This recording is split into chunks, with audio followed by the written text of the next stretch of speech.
एक पंडित जी थे, वो नहाने गए सवेरे सवेरे।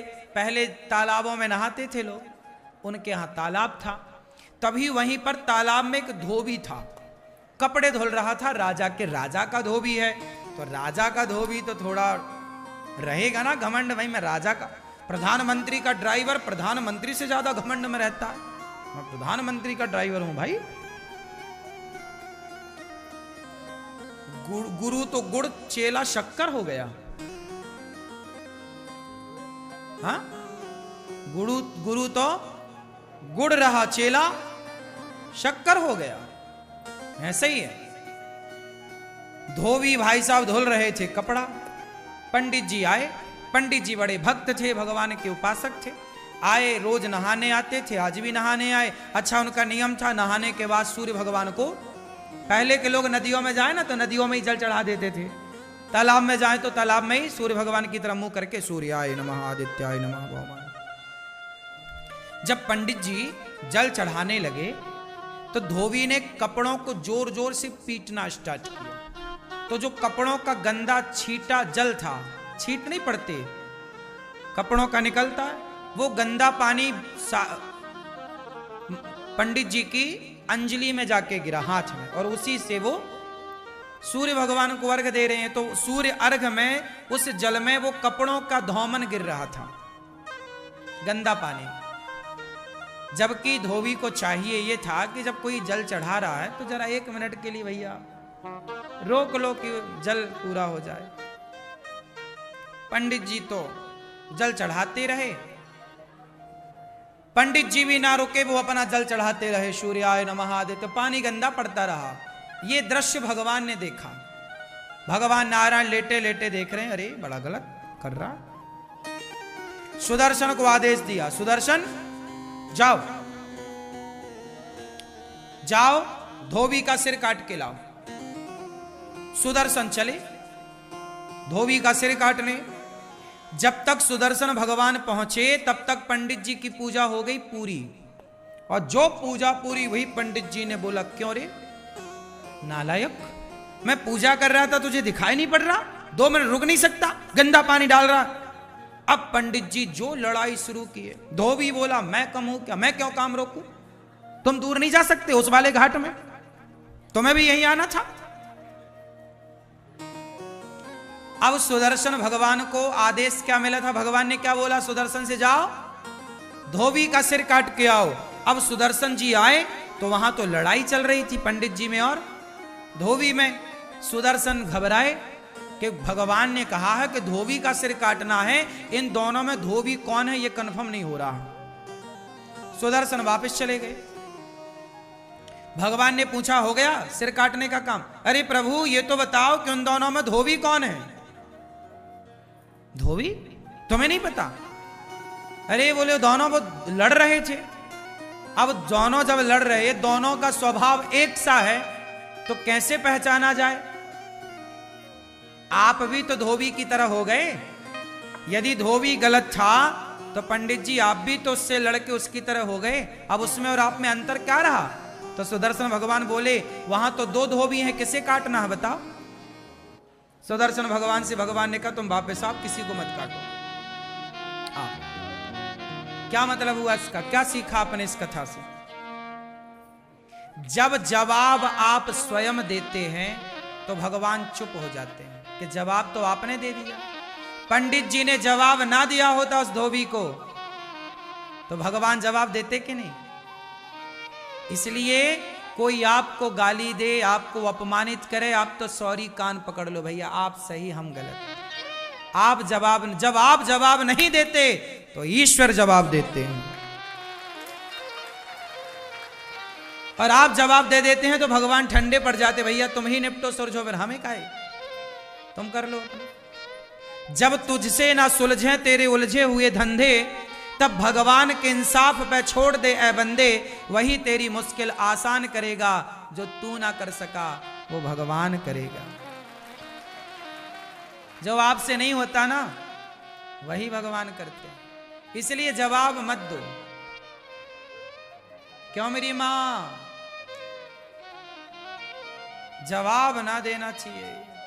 मैं केवल सुना नहीं रहा हूं कथाएं, मैं इन सब पे अमल भी करता हूं, इसलिए तुरंत एक वीडियो बना के डाल देता हूं। सॉरी शक्तिमान, कोई भी बात हुई, हाँ, क्षमा बहुत बड़ा हथियार है ये क्षमा। जो तलवार नहीं काट सकती ना, वो क्षमा की तलवार काट देती है। क्यों जी, बात सही है। दुशासन ने द्रौपदी से क्षमा मांग ली होती, दुर्योधन ने द्रौपदी से क्षमा मांग ली होती कि मैंने तेरे कपड़े उतारे द्रौपदी, गलती हो गई, क्षमा। एक क्षमा मांग ली होती दुर्योधन ने, तो क्या महाभारत होता? बच जाते ना लाखों लोग कटने से। हाँ, ये जो क्षमा की तलवार है ना मेरी मां, ये लोहे की तलवार से ज्यादा शक्तिशाली है या नहीं? कितने लोग मानते हैं इस बात को कि ये सॉरी की तलवार, क्षमा की तलवार बहुत सारी तलवारों को उठने से रोक देती है? हाँ या ना? समझ लेना मेरी मां। इसलिए झगड़ा होगा ही नहीं यदि आप मेरी बात मानो तो। कोई झगड़ा नहीं, छुट्टी। तो पति को रोज एक सॉरी बोलो, पत्नी को रोज एक सॉरी बोलो, और सास को 2 बोल दिया करो, बड़ी है ना। पिताजी को 1 बोलो, ससुर को 1 बोलो, पति को 1 बोलो, पत्नी को 1, पर सास को, और सासू मैया आप भी बहू को 3 सॉरी बोला करो। एक इसलिए कि तेरे बाप ने तेरी जैसे पैदा कर दी, सॉरी। एक मेरे बेटे का मैंने तेरे से ब्याह कर दिया, सॉरी। और एक तू मेरे ऊपर चढ़ाई कर रही, इसके लिए सॉरी। हाँ। तो सास बहू को कितनी सॉरी बोले? 3। अब सॉरी नहीं बोलो मैया तो फिर लड़ो बहू से, फोड़वाओ सिर अपना। वो तो जवान है, बलवान, एक मारेगी तुम्हारे दांत टूट जाएंगे 3-4। या तोड़वाओ अपने दांत। बहू से नहीं लड़ना चाहिए, बहू बलवान है, अभी उसका समय है। अभी बहू का क्या है? जवानी है, समय है, रुतबा है। जब ये खुद बूढ़ी होगी तब अक्कल आएगी इसे। जवानी अंधी होती है, मैंने सुना है। ये बात सही है कि गलत है? क्या होती है जवानी? क्या होती है? क्यों भैया, जवानी क्या होती है? हाँ, इसलिए अंधी जवानी में उन्हें दिखता ही नहीं कि मां भगवान होती है, पिता भगवान होता है। काश वो आंखों की पट्टी हटती तो माता पिता में भगवान नजर आते, फिर भला कोई जवान बच्चा, बहू या बेटा अपने बूढ़े माँ बाप का सम्मान क्यों ना करता, अपमान क्यों करता? अंधा है इसलिए तो बाप में भगवान नजर नहीं आया। जवानी है ना साहब, खून गर्म है, अंधी है। इसलिए सास को कहती है बुढ़िया ज्यादा बोल मत, क्योंकि ये बहू नहीं बोल रही है, ये उसका समय बोल रहा है। लेकिन समय अर्जुन का था कि वो महाभारत जीत गए, लेकिन वही अर्जुन का जब समय बिगड़ा तो जंगल के भीलों से हार गए थे। बोलो हाँ, अर्जुन किसको हराए? महाभारत में सबको हराए। अर्जुन बड़े धनुर्धर हैं, बोलो हाँ, लेकिन वो बड़े धनुर्धर अर्जुन, महाभारत को जीतने वाले अर्जुन, जब समय बिगड़ा तो जंगल के भीलों से हारे थे कि नहीं? जब द्वारिका से भगवान कृष्ण की पत्नियों को लेकर आ रहे थे तो रास्ते में जंगल के भील मिल गए और युद्ध हुआ, हार गए, टिक ना पाए अर्जुन, भागना पड़ा, छीन ली भगवान की पत्नियों को।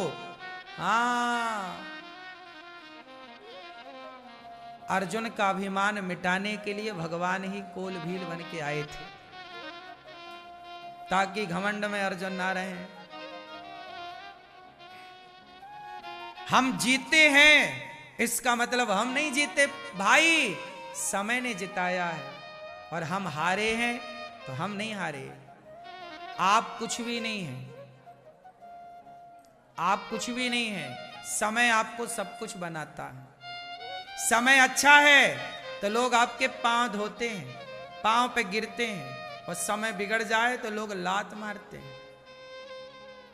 क्यों? आपका समय अच्छा है तो लोग आपकी तारीफ करते हैं। आप में कोई अवगुण है भी तो लोग उस अवगुण को नहीं देखते, क्योंकि आपका समय है। और जब समय बिगड़ता है तो लोग अच्छाई नहीं देखते, फिर केवल हाँ समय समय पर होता है, समय समय की बात। राम जन्म का दिन बड़ा, कृष्ण जन्म की रात। ये बहुओं का जो टाइम चल रहा है ना, सास पे अत्याचार कुछ बहुएं कर रही हैं, ये इनका टाइम चल रहा है। इसलिए सासू माँ रही मन चुप हो बैठिए, सासू माँ तुम चुपचाप बैठो, रही मन चुप हो बैठिए, देख दिनन के फेर। सब तो लिखा तुम्हारे ऋषि मुनियों ने। जब समय अनुकूल ना हो तो चुपचाप होके दुबक के बैठ जाओ। बहू बोलती रह, तेरा टाइम है रे बोल, तेरी आएगी तब तुझे, तब तक के लिए मैं चुप हूं। तालाब खाली होता है ना तो मछलियों को चींटियां खा जाती हैं। तालाब खाली होता है तो मछलियों को, अभी चींटियों का समय है। और समय किसका? गर्मी है, चींटियों के दिन चल रहे हैं। गर्मी में हर जगह चींटी, मछलियों को खा गई, तालाब सूखा। जब बारिश आएगी तालाब भरेगा तो चींटी महारानी कहां भागोगी, मछली पुक पुक कैसे करके खाएगी। कभी चींटियों का समय होता है तो मछलियों को खा जाती हैं, जब समय मछलियों का आता है तो मछलियां चींटियों को खा जाती हैं। यही प्रकृति है। समय आपका होता है, आप किसी को निगल जाते हो, जब समय उसका होता है वो आपको निगल जाता है। वही है, बड़ी मछली छोटी मछली को गप्प कर लेती है, हाँ या ना? आज बहू का समय बढ़िया चल रहा है, पति उसके कब्जे में है, तुम बूढ़ी हो गई हो। और लेकिन बूढ़ी बूढ़ी अम्मा भी कम नहीं रखती। हाँ मैं बूढ़ी हुई तो क्या हुआ, हाँ, ये भी डराए रहती है बहुओं को। हाँ कई बहुएं तो पानी मांगने लगती हैं सास के सामने। सासें भी बहुत बोलती हैं, लेकिन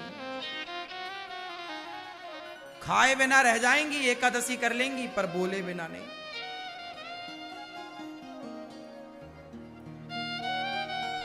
इसलिए मैं सारी समस्याओं का एक समाधान दे रहा हूं। सास बोलेगी कितने सॉरी, बोलो मैया, और बहू बोलेगी कितने सॉरी, 2। मैया बहू है कहां है,